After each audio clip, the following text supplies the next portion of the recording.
Shalom, Most High Christ bless. Hey, we here at the 2022 Men's Conference. I'm with Captain Zakar. Hey, Cap, how you preparing for the march? I've been eating a lot of fruits, drinking water, get my mind right. We're about to go into battle. So, every soldier before the war, got to focus in and visualize what he's about to do. So that's what I'm doing right now. Okay, all praises. What are you expecting from this year's Men's Conference? A lot of growth to come from it, inspiration, like every man's conference is from the bishops and deacons. So we'll take that inspiration that I get and build upon that when I go back to Miami, the rest of the brothers. All right, and do you have any inspirational words for the people watching? Repent, keep the commandments, study, pray, apply, like Bishop says, and listen to your leaders, man, because they watch for your soul and they got your best interests at heart. So, and keep the unity. As long as we together, one mind, one spirit, we can bring the kingdom. All right, y'all heard it straight from Captain Zakar. This has been Cuts from the Venue. Most High Christ bless. Hey, how's it going, y'all? Hey, we're here at the Men's Conference 2022 here in Detroit, Michigan, all right? We at the venue hitting another Cuts from the Venue, all right? I'm Officer O'Shea, and with me I have... Soldier Toby Zakar. Officer Titus, IUIC, Arkansas. Officer Zakar. Officer Benai. Soldier Kushaya. We got a couple questions. The first question is, what do you do to kind of prepare yourself going into a march like this? What's your preparation? Man, try to hydrate. I'm saying walk as much as possible. Make sure you got some good boots and some thick socks. Cause if you ain't got the right socks, you're gonna get blisters on your feet. You're gonna be jacked up. That's pretty much it. Hey, good advice there, brother. Brothers, they be forgetting about the boots. Yeah. Socks right there. It's critical. Hey man, gotta burn the fat. Gotta take heed to what Captain Shin was bringing out a lot of good information for the men on how to eat right. You know what I'm saying? How to intermittent fast. All that stuff, man. We gotta take heed to what he brought out today. I definitely made sure that I didn't overeat. Okay. And I girded up the loins of my mind. I knew we're gonna be doing a lot of walking today. We gotta edify the people, show them that we can come together as men of God, as an army of God. So I'm just getting my mind just ready to be able to endure whatever comes today. You mentioned Evolve. What do you see the evolution of IUIC leading after you come to an event like this? Well, hopefully we get more Northern Kingdom to come in and start repenting. We need the nation to come in. But I'm looking forward to seeing a lot more Northern Kingdom brothers, seeing the Caribbean countries, build schools. That presentation that Deacon Isaac brought out yesterday was heavy with the purple rain and the map. That was heavy. Seeing the map, more rain, more purple cover the globe. That's what I see. Leadership on the highest level. Men that we haven't seen lead a generation of other young men that we haven't seen in our lifetime. It's impactful, it's powerful, and it's really touching the lives of all the men that are here, especially some of us who never had a father figure to ever look up to in our lives. Being a leader, you know what I'm saying? Preparing your mind for the things that are coming, you know what I'm saying? Because if you don't meditate in the scriptures, then when it happens, you're gonna be scared, bugged out. You might bug out. So like Bishop was bringing out, great leaders create great leaders. We're not gonna be master students. We're gonna be leaders. So trying to build them up and being leaders. You know what I'm saying? I think that's the main point. Last question. What are you expecting from the General Bishop Nathaniel, his class this evening for the Sabbath? What are you expecting? Man, you know what? I don't know what to expect today. I just want to show up, bring my Bible, my pen, my paper, and be ready to be amazed. Fire, like any other time. What can we expect, Manny? To be honest, just even last night, the spirit in which the bishop has is a spirit unlike any other. You know what I'm saying? His presence when he walks into the room, you can feel it.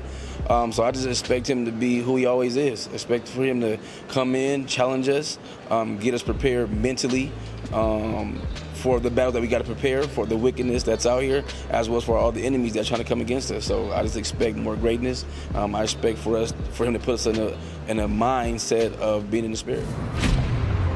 Detroit, Motown, once the engine that powered the American dream. But while the wealthier people escaped to the suburbs, the bitter reality inside the Motor City became all too apparent. The former heartland of the U.S. automobile industry is teetering on the edge of an abyss. Poverty, crime, decay. For years, Detroit has been considered one of the most dangerous cities in the USA, and especially infamous is 7 Mile Road. This is an area so tough that even the police only dare tread during the day. The violent crime rate is 5 times higher than in the rest of the country. In 2018, over 13,000 crimes were reported. Many more occurred. 7 Mile in particular is the front line for the bloody territorial battles that brutally define this no-go zone.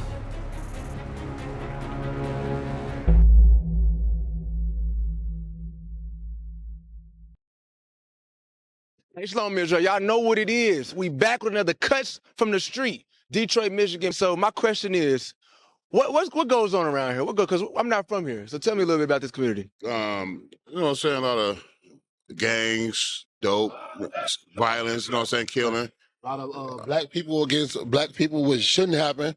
You know, we need to get together more, but a lot of drama like that. People jealous of what you got and trying to kill each other and all that type of stuff. Typical black and Hispanic community, right? Yep. Typical. This is what goes on not only in Detroit, in Jackson, Mississippi, Memphis, Tennessee, Little Rock, Arkansas, all these places to name, we got the same condition. Tell me, you ever seen anything like this? Nah, this is the first, especially on the mile. Right, on 7 Mile. I heard on 7 Mile is a no-go zone. Oh, for sure. You know what I'm saying? We love our hood. You know what I'm saying? So why is it a no-go zone? What's happening on 7 Mile that somebody shouldn't come over here? No, it ain't that about you shouldn't come over here. You shouldn't come over here with the BS. Okay. So what about the people that's bringing it to each other from 7 Mile? That's hood stuff. You know what I'm saying? You know what I'm saying? They grow up together. You know what I mean? You gotta have confrontations. Do you think that's positive? Not at all. Not at all. At one point, over here in 7 Mile, the death toll was just raising up. You had the young ones who was out here chopping everything up. You get what I'm saying? Right. Hitting anything moving. Pretty bad.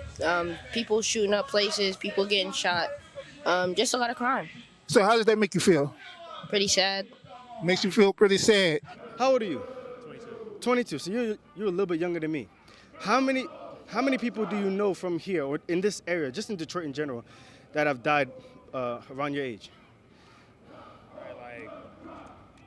Probably like three or 4 people. What about you guys since growing up? From violence? I'm 43. Yeah, so we done seen a lot. But from violence though. It's different if you die from natural causes. No, this was from violence. I got like 10. I got 10 friends dead. So we got 10. We got 3. I'm from the Bronx. I at least got 5 from over there. People that I know growing up, went to high school with, that died. You see what I'm saying? Because my daughter got killed, and my whole life changed right then. I told my grandsons, I told my kids, pick and choose your friends wisely. Yeah, too much violence going on. People killing each other, stealing from each other, all that stuff going on. They need to start trying to figure out how to love each other. That you see that's common in the black community, that's not so common in the so-called Asian or the Arabic community. What do you think? I think we have a lot more liquor stores on corners. We have a lot of pollution everywhere. It's just, it could be different because, you feel me, when you got some type of privilege or when you not grown up as privileged as most, like we in the black community, like most of us, we don't come from much. Right. Like we really, it's just like, it don't feel like it's normal, like this the life we living in, but you know it's something wrong with it. You know something wrong. Okay.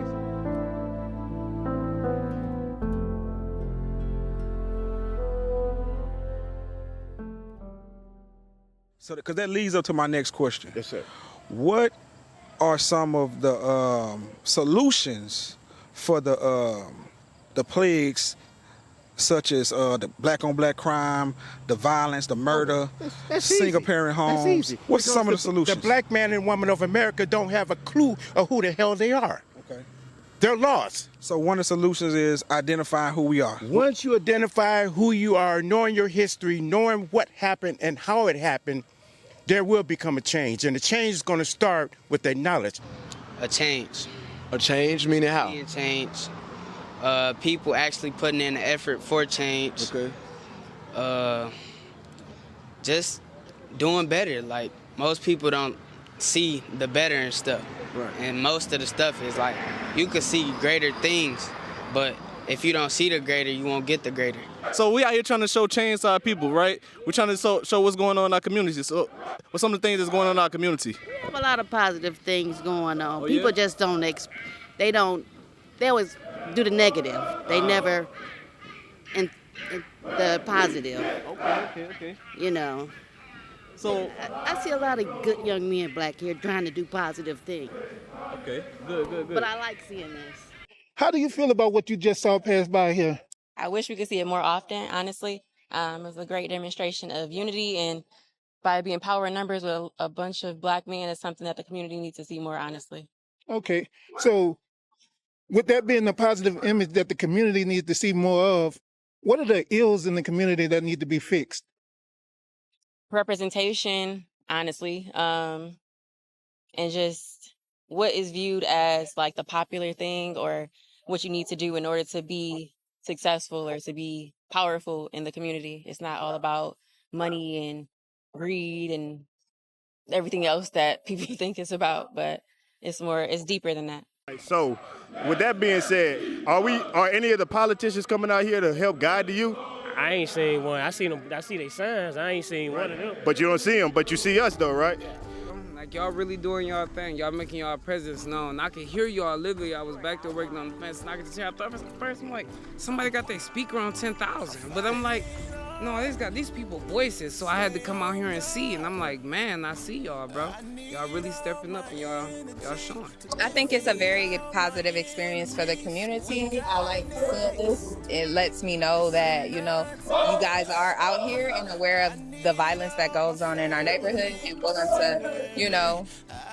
to, present yourself in a way that is helpful for us in the community. I think it's a beautiful thing. Okay.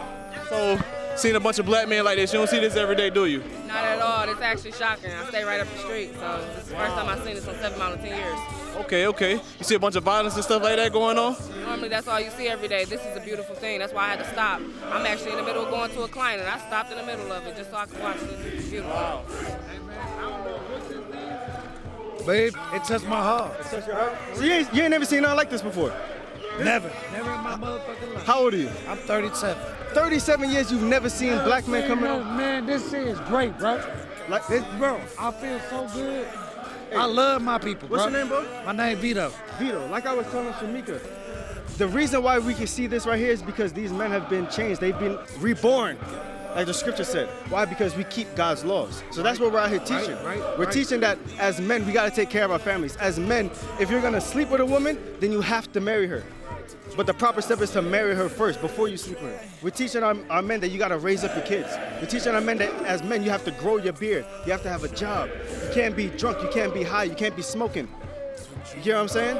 So but the thing is, you didn't know. See, because before, I know I look like a young brother to you, but beforehand, before I knew about the truth, about this, I was the same way. All of us were. We were all once in your position and some even worse. Some of us were murderers. Some of us were liars. Some of us were covetous. Some of us were fornicators. But we all changed because we have God's law. All right? So when you get a chance, check out that flyer, right? Definitely check out the flyer. But before you check out the flyer, you know what you need to do? You need to ditch that cigarette first. Because that's not helping you. Can I have this last one? That's not helping you. Look, stump it. That's it, stump it. See right there? That's a form of repentance. That's showing God. That's showing the angels that you actually are trying to make a change with your life.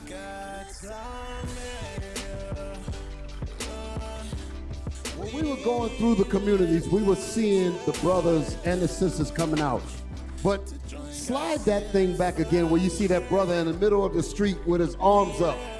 Because I can almost guarantee that all of the people that was in that community, they got Bibles in their houses. Here's the point that I'm gonna make. When we was coming up in this truth, our elders taught us that our job is to make the Bible real to the people. So although they have Bibles in their houses, they've never seen it be a living Bible. When they saw us come through there, they said, this is the Bible alive. And that's why those brothers responded like that.